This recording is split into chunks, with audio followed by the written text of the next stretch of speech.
Hello అండి. Welcome back to Suma Chakravarthi vlogs.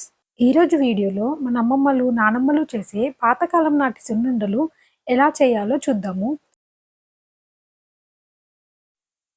ఈ సున్నుండలు చేయడానికి స్టవ్ ఆన్ చేసి ఒక మందంగా ఉన్న ఒక ప్యాన్ పెట్టుకొని అందులో ఒక కప్పు మినపప్పు అయితే వేసుకోవాలి. నేను సున్నుండలు చేయడానికి పొట్టుపప్పు అయితే వేస్తున్నానండి. మామూలుగా ఉన్న తెల్లగా ఉన్న మినపప్పు కన్నా ఇలా పొట్టుతో ఉన్న మినపప్పుతో చేస్తేనే సున్నుండలు చాలా టేస్ట్‌గా ఉంటాయి. ఇంతకుముందు అందరూ ఇలానే చేసేవాళ్ళు. ఈ మధ్య ఈ పప్పు ఎక్కువగా దొరకట్లేదనేసి అందరూ తెల్లగా ఉన్న అంటే ఈ పొట్టు పప్పు ఎక్కువగా దొరకదని అందరూ అలానే చేస్తున్నారు. స్టవ్‌ని లో ఫ్లేమ్‌లో పెట్టుకొని ఈ మినపప్పునైతే చాలా స్లోగా ఫ్రై చేసుకోవాలండి. మొత్తం ఫ్రై అవ్వడానికైతే కాస్త 20 మినిట్స్ అయితే టైం పడుతుంది. లో ఫ్లేమ్‌లో పెట్టుకొని చేస్తాం కదా!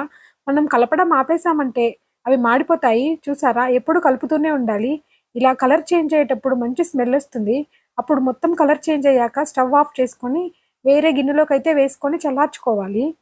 ఇలా సున్నుండలని ఇలా పొట్టుపప్పుతో కానీ, మినుములతో కానీ చేస్తే టేస్ట్ చాలా బావుంటుంది. అలాగే హెల్తీ కూడా. మీరు ఈసారి చేసేటప్పుడు ఇలా పొట్టుపప్పుతో ఒకసారి ట్రై చేయండి. చాలా బావుంటాయి. ఈ మొత్తం చల్లారిన తర్వాత ఒక మిక్సీ జార్‌లో వేసుకొని, అందులో ఒక 3 ఇలాచీలు వేసుకొని ఇలా మెత్తగా పొడిలాగా చేసుకోవాలి.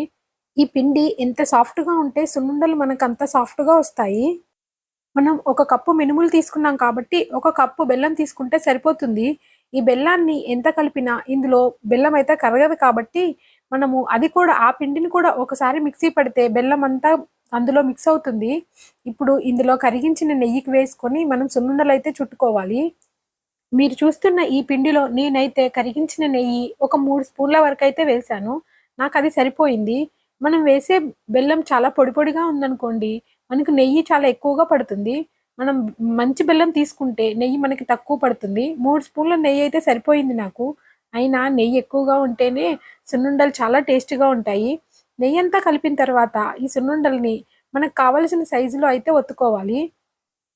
సున్నుండలు చేయడానికి మనం తెల్లగా ఉన్న మినపప్పు వాడడం కన్నా, ఇలా పొట్టుపప్పు గానీ, మినుములు కానీ వాడితేనే టేస్ట్ చాలా బావుంటుందండి. మీరు ఈసారి సున్నుండలు చేయాలనుకుంటే, ఇలా ఒకసారి ట్రై చేయండి.